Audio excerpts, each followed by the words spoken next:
with respect to Russia, this will be part they look 3. at 1,000 years of history of dictatorship, and they say, well, that's the way it was before. That's the way it'll always be. I don't believe that. I've seen too many, almost every country in the world was a dictatorship before it became a democracy. But there's a lot of evidence in Russia. After all, they have had mobilization for democracy very recently, 2011, 2012, 2016, 2017. And it must be having an effect because Putin has tried to kill the leader of that opposition. His name's Alexei Navalny. They tried to poison him. And when that didn't succeed, he flew to Germany and then very bravely flew back to Russia, and they arrested him at the airport. And he sits in jail today unjustly. He's a Russian. He's got the same historical cultural background as Vladimir Putin does. Think about how brave that was. And think about how much they must fear him that they arrested him and put him in jail. I don't know what's going to happen in the long term, but Alexei Navalny's first job right now is to stay alive.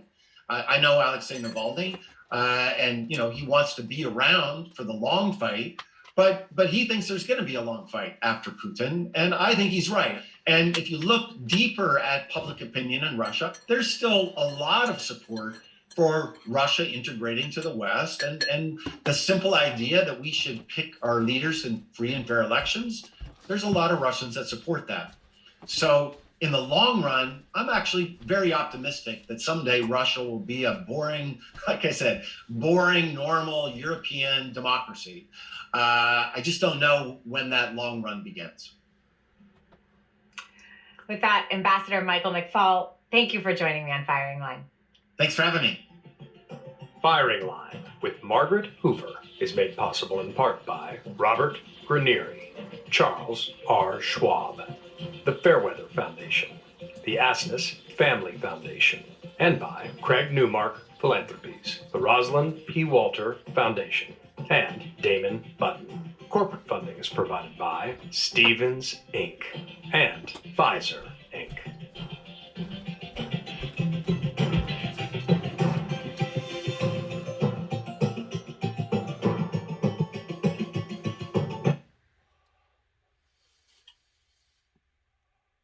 Swimmers. We're going to discuss this terrifying sight with an aviation analyst next. I brought in Ensure Max Protein with 30 grams of protein.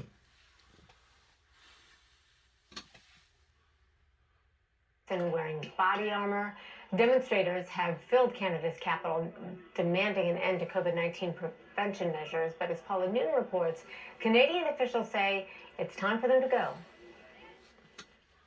A day like no other on the streets of Canada's capital. Here in Ottawa, for hours, police squared off with protesters. They are against COVID-19 measures and continually have said for more than 3 weeks now that they are not going anywhere. But police, armed with an emergency act that gives them far-reaching powers to actually clear the streets, warned protesters that they would continue to escalate, and that meant that you saw hundreds of police try and overwhelm those protesters and clear the streets. They had riot squads out there, mounted units, and they pushed forward to try and completely clear at least that large avenue in front of Parliament.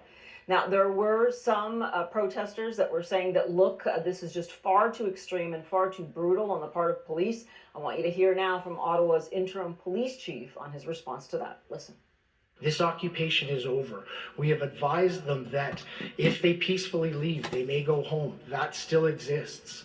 We also indicated that we would escalate and forcefully remove people from the streets if they did not comply. Some of that is what you're seeing. So I will stand here today again and say, this demonstration is over. Go home. If you don't go home, we will remove you from the streets. There are a few hundred protesters that do remain in the city of Ottawa and say that they will continue to face police on the streets. Having said that, some trucks and cars have left voluntarily. Others are being cleared, and police say that street by street, they will give Ottawa back to its residents. A reminder again that the city is under a state of emergency, but so too is the province and the country. Really an unprecedented situation here in Canada. And police and politicians, many of them say they want this over really in the next few days. I'm going to weigh in on what they're saying here. It is unprecedented to hear of the Frenchmen above us, the northern country, pertaining to them acting up this way. Once more, you got to look at the facts towards what went on January the 6th last year here in America, that now that has influenced other groups of people throughout the world. Anytime you have a retaliation on the level of violence, like we have seen January the 6th, that yes, regardless whether the Republicans want to believe it or not, Donald J. Trump was the spear of the influence on all of that. But anytime you have something that is this disruptive, you're going to have now other groups of people that are doing the same.